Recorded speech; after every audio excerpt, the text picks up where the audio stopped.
Ya, shalom jemaat Tuhan. Shalom. Puji nama Tuhan, kita boleh bersama-sama beribadah kepada Tuhan pada kesempatan ibadah hari ini. Dan saya ingin mengajak jemaat semua untuk kita belajar firman Tuhan yang saya pilih dalam kitab 2 Korintus pasal 5 ayat pertama sampai ayat yang ke-10. Saya ingin mengajak jemaat Tuhan untuk kita membacakan firman Tuhan ini secara responsoria. Saya bacakan ayat yang ganjil, jemaat Tuhan bacakan ayat yang genap. Dalam kitab 2 Korintus pasal 5 ayat 1 sampai ayat yang ke-10. Jika jemaat Tuhan sudah temukan, silakan katakan amin. Kita bacakan firman Tuhan ini secara responsoria. Ayat yang pertama, beginilah firman Tuhan. Karena kami tahu bahwa jika kemah tempat kediaman kita di bumi ini dibongkar, Allah telah menyediakan suatu tempat kediaman di surga bagi kita, suatu tempat kediaman yang kekal, yang tidak dibuat oleh tangan manusia. Kita mengeluh karena kita rindu mengenakan tempat kediaman surgawi di atas tempat kediaman kita yang sekarang ini. Sebab dengan demikian kita berpakaian dan tidak kedapatan telanjang.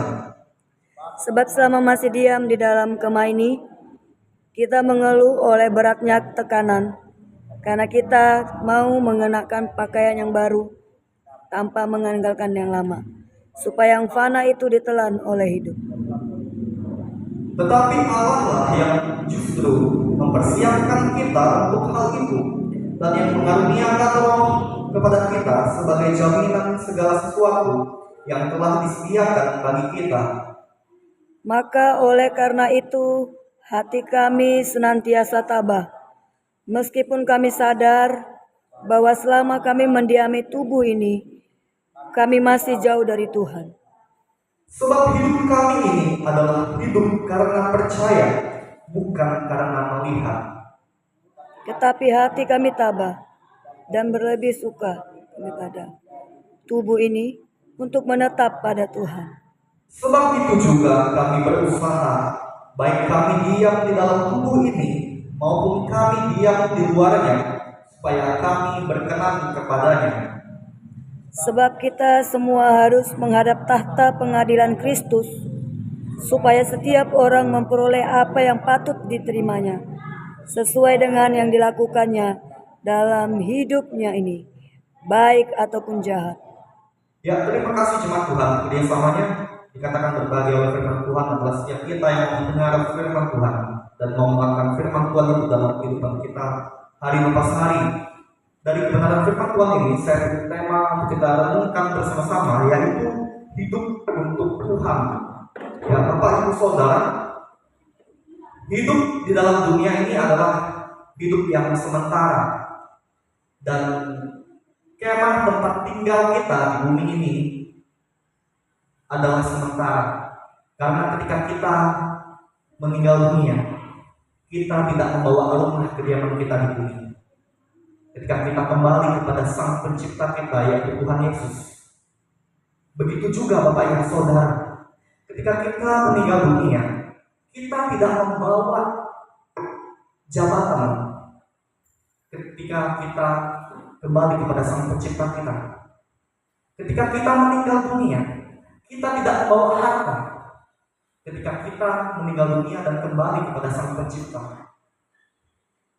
tidak hanya jabatan dan harta, tetapi ketenaran dan segala hal apapun yang sekarang ini kita sedang bangga-banggakan dalam hidup ini.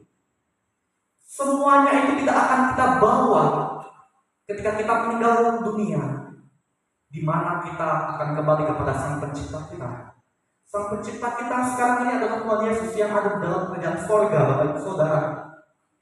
Oleh karena itu, selama kita masih hidup dalam dunia ini, ketenaran, jabatan, harta, itu sebenarnya adalah sesuatu yang sementara, yang sebenarnya bukanlah sesuatu yang menjadi tujuan yang bernilai kekal. Semuanya itu sementara, Bapak Ibu. sehingga itu tidak menjadi tujuan yang kekal, tidak menjadi tujuan yang abadi.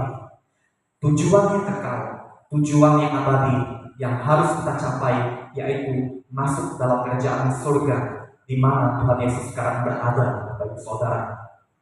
Dan kita sebagai anak Tuhan yang sudah menerima kepastian selamat masuk dalam kerajaan surga, kita percaya kepada Tuhan Yesus. Marilah kita tidak mengejar hal-hal yang sementara, yang tidak bertujuan kekal, yang tidak bernilai abadi. Tetapi kita harus berusaha selama kita masih hidup dalam dunia ini, hidup untuk Tuhan. Bapak Ibu Saudara, kita hidup hanya sekali dalam dunia ini. Kita tidak selamanya, tidak abadi hidup di dunia yang fana ini. Karena dunia yang fana ini akan binasa. Dan kita tidak tahu kapan kiamat terjadi. Karena kiamat itu ada dalam pengaturan waktunya Tuhan. Tetapi kita harus semakin lebih takut akan Tuhan jikalau kita masih berikan kesempatan hidup di dunia yang fana yang sementara ini, Bapak Ibu Saudara. Dan kita perlu hidup untuk Tuhan. Dan hidup untuk Tuhan ini seperti apakah yang kita perlu lakukan selama kita masih ada, selama kita masih hidup di dunia yang fana ini. Saya membagikan 3 poin untuk Bapak Ibu Saudara dalam kesempatan pemberitaan firman Tuhan ini. Selalu ditampilkan poin yang pertama. Selama kita masih hidup dalam dunia ini, marilah kita menjalani hidup kita dengan hati yang tabah. Itu saya simpulkan dari ayat 6a, Bapak Ibu Saudara. Artinya adalah selama kita hidup dalam dunia ini, kita tidak akan bisa menghindari dari berbagai pencobaan, tidak akan bisa menghindari dari berbagai masalah yang bisa bertubi-tubi menekan kita, yang bisa membebani pikiran kita, membebani jiwa kita. Oleh karena itu kita perlu menjalani hidup kita di dunia yang sementara ini dengan hati yang tabah. Hati yang tabah itu juga berbicara tentang hati yang sabar, Bapak Ibu Saudara. Kalau kita tidak tabah, kalau kita tidak sabar, kita bisa melihat bukti nyatanya. Banyak orang yang memilih bunuh diri, Bapak Ibu Saudara, di dunia zaman sekarang ini karena mereka tidak sanggup mengalami tekanan hidup yang berat oleh karena faktor ekonomi, oleh karena susah mencari pekerjaan, dan oleh karena berbagai masalah yang membebani pikirannya, yang menekan jiwanya, dan pada akhirnya dia tidak berpikir dengan jernih dan memilih untuk bunuh diri, Bapak Ibu Saudara. Maukah Bapak Ibu Saudara mati konyol dengan bunuh diri? Tidak ada yang mau, kan? Makanya kita perlu menjalani hidup kita yang penuh dengan masalah dan tantangan dalam hidup di dalam dunia ini dengan hati yang tabah. Itu poin yang pertama, Bapak Ibu, saya simpulkan dari ayat 6a. Dengan hati yang tabah dan selalu mendekatkan diri kita kepada Tuhan dan selalu memohon kekuatan dari Tuhan dalam doa. Dengan cara itulah kita bisa memiliki hati yang tabah, Bapak Ibu, dalam menjalani hidup kita yang penuh dengan tantangan dan persoalan. Itu poin yang pertama. Kemudian poin yang kedua, silakan ditampilkan. Hidup untuk Tuhan yang perlu kita lakukan, yaitu percaya kepada Tuhan dengan segenap hati. Kita perlu untuk percaya kepada Tuhan dengan segenap hati, dengan tidak bimbang dan dengan tidak ragu-ragu. Di dunia ini banyak orang yang memilih untuk ateis atau tidak mau percaya kepada Tuhan. Mereka memilih berjuang menjalani hidup mereka di dunia yang fana ini dengan kemampuan diri mereka sendiri, dengan jabatan mereka, dengan hal apapun yang mereka banggakan dalam hidup mereka, bahkan dengan harta mereka, Bapak Ibu Saudara. Dan mereka menganggap bahwa Tuhan tidak ada di dunia ini. Mereka tidak menyadari bahwa dunia ini adalah ciptaan Tuhan, dan mereka yang adalah manusia juga adalah ciptaan Tuhan. Tetapi mereka memilih untuk tidak percaya kepada Tuhan.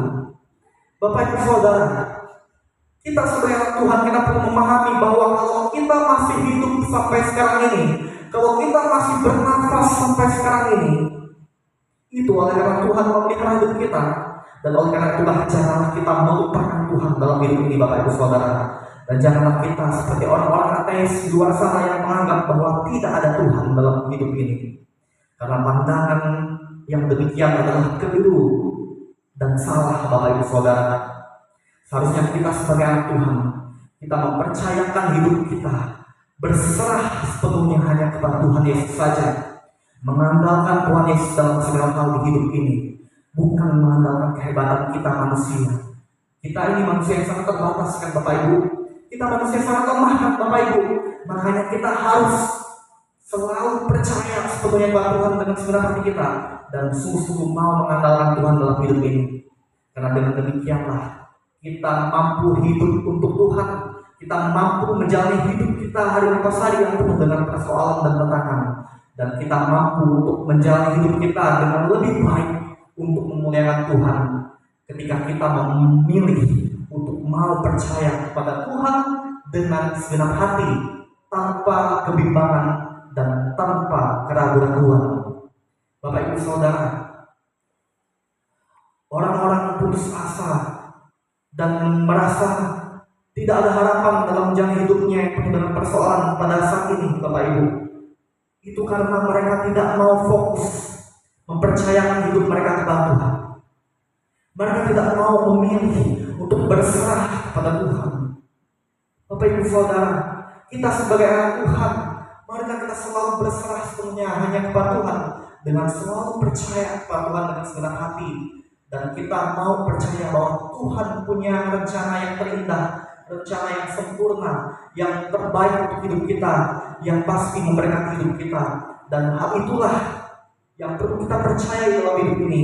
Dan oleh karena itulah yang menjadi alasan untuk kita perlu percaya kepada Tuhan dengan segenap hati kita Bapak Ibu Saudara. Itu poin yang kedua yang saya simpulkan dari ayat yang ke-7.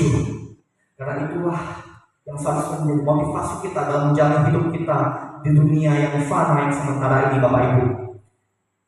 Selanjutnya poin yang terakhir saya mau bagikan kepada Bapak Ibu Saudara, poin yang ketiga, agar kita hidup untuk Tuhan, yaitu kita perlu berusaha untuk berkenan kepada Tuhan. Itu saya simpulkan dari ayat 9 Bapak Ibu Saudara.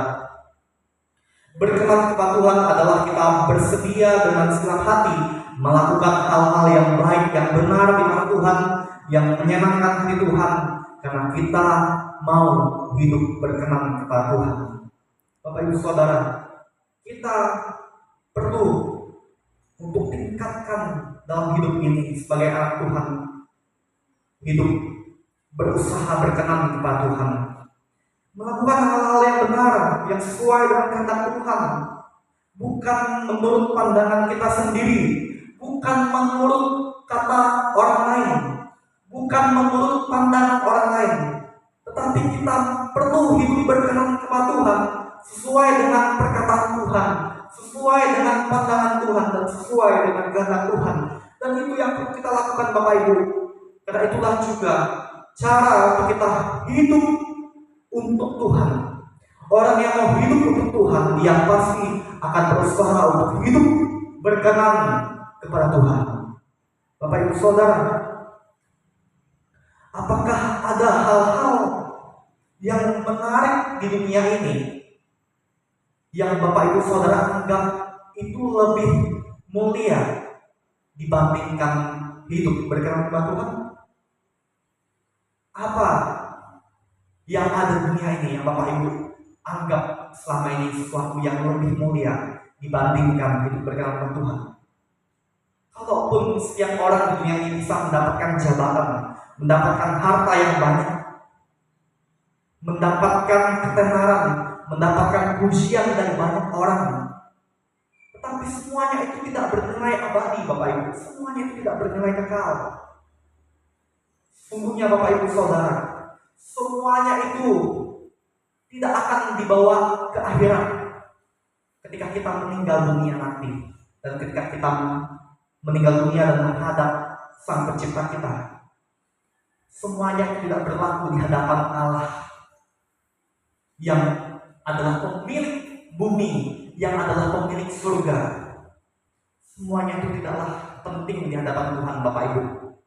Makanya Bapak Ibu Saudara, kejarlah hidup yang berkenan kepada Tuhan, karena inilah yang mendatangkan hal yang kekal, hal yang abadi, di mana kita pasti layak masuk dalam kerajaan surga. Karena surga adalah hal yang abadi dan hal yang kekal yang Tuhan berikan kepada setiap orang yang mau hidup berkenan kepada Tuhan, yang mau hidup menyenangkan hati Tuhan, yang mau hidup memuliakan Tuhan, dan mau sungguh-sungguh hidup untuk Tuhan. Inilah 3 poin yang dapat saya berikan kepada Bapak Ibu Saudara, yang dapat menjadi rema, yang menjadi pedoman bagi hidup kita untuk kita senantiasa perlu tingkatkan dan perlu kita usahakan kita lakukan dalam kehidupan kita seumur hidup kita, selama kita masih hidup di dunia yang sementara ini. Bersyukur untuk firman Tuhan ini, kita berdoa.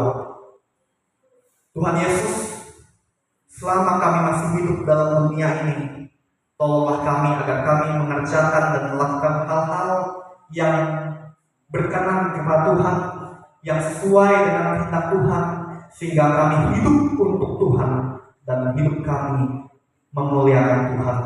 Kami bersyukur ya Tuhan untuk nasihat firman-Mu yang boleh kami terima pada kesempatan ini, yang telah menasihati kami dan menjadi petunjuk pedoman bagi kami untuk kami lakukan dalam kehidupan kami setiap hari seumur hidup kami. Nah, doa kami ya Tuhan, dalam nama Tuhan Yesus kami mengucap syukur untuk firman-Mu. Haleluya, amin. Saya mengajak jemaat Tuhan semua untuk berdiri. Mari kita menghormati Tuhan, kita mengucapkan pengakuan iman atas diri kita di hadapan Tuhan sebagai umat yang percaya kepada Tuhan Yesus. Kita ucapkan pengakuan iman atas diri bersama-sama. 1, 2, 3. Aku percaya kepada Allah, Bapa yang Maha Kuasa, Khalik langit dan bumi, dan kepada Yesus Kristus, anaknya yang tunggal Tuhan kita, yang dikandung daripada Roh Kudus, lahir dari darah Maria, yang menderita di bawah pemerintahan Pontius Pilatus, disalibkan, mati dan dikuburkan, turun ke dalam kerajaan maut, pada hari yang ketiga bangkit pula dari antara orang mati, naik ke surga, duduk sebelah kanan Allah, Bapa yang Maha Kuasa, dan akan datang dari sana untuk menghakimi orang yang hidup dan yang mati. Aku percaya kepada Roh Kudus, gereja yang kudus dan am, persekutuan orang kudus, pengampunan dosa, kebangkitan daging, dan hidup yang kekal. Jemaat dipersilakan untuk kembali kepada WL yang persilakan.